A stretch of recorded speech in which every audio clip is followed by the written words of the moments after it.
A little servant girl and the proud general. Naaman was a very important man in a very important army of a very important country. So you see, he was very, very, very important. But Naaman was sick. He had leprosy, which is a nasty thing that stops you from feeling anything. Bits of you fall off without you noticing, like bashed fingers and squished toes. It might sound funny, but it wasn't. And Naaman certainly wasn't laughing. There was no cure. It never went away, and in the end it killed you. Naaman needed help. Now there was a little slave girl who worked for Naaman, and she knew someone who could help him. But there was a problem. Naaman was her enemy. Not long before Naaman had led an army raid on her home in Israel. He had killed her whole family, carried her off to Syria, and made her into a slave. Every night she cried herself to sleep. She had lost everything. Why would she, of all people, want to help Naaman? Didn't she hate him and want to hurt him back? Didn't she want to make him pay for the wrong he'd done?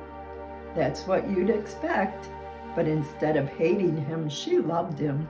Instead of hurting him back, she forgave him. I want Naaman to get well, she said to her mistress. There's a man in Israel called Elisha who can heal him. I'll go, said Naaman, loading up his wagons and putting on his flashing armor. But I'll go to the palace because that's where someone important like me gets healed. So he hurried off to Israel and went straight to the king. My healing, please, he announced. I can do lots of things, the king replied, but only God can heal. Just then the message from Elisha arrived. Send Naaman here, it read. So Naaman hurried off to Elisha's house, but Elisha didn't even come out to greet him. He just sent a servant instead. Doesn't Elisha realize who I am? Naaman thought. But what the servant said next made him even crosser.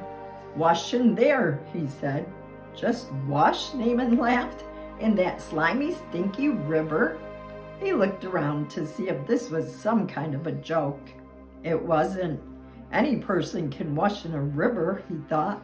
I am Naaman. I am important. I should do something important so God will heal me.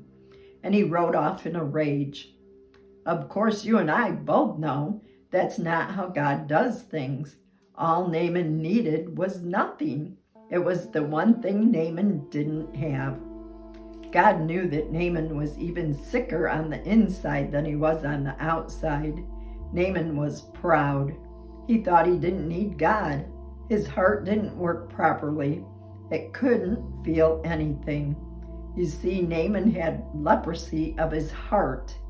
God was not only going to heal Naaman's skin, he was going to heal his pride. Naaman finally agreed to wash in the river, and instantly his skin became smooth like a baby's. Naaman wanted to pay Elisha. God healed you. You can't pay, Elisha said. It's free. And so it was that a very sick man was healed, all because of a little servant girl who forgave him. God knew sin was like leprosy. It stopped his children's hearts from working properly, and in the end, it would kill them. Years later, God was going to send another servant to forgive as she did, to forgive all of God's children and heal the terrible sickness in their hearts. Their hearts were broken, but God can mend broken hearts.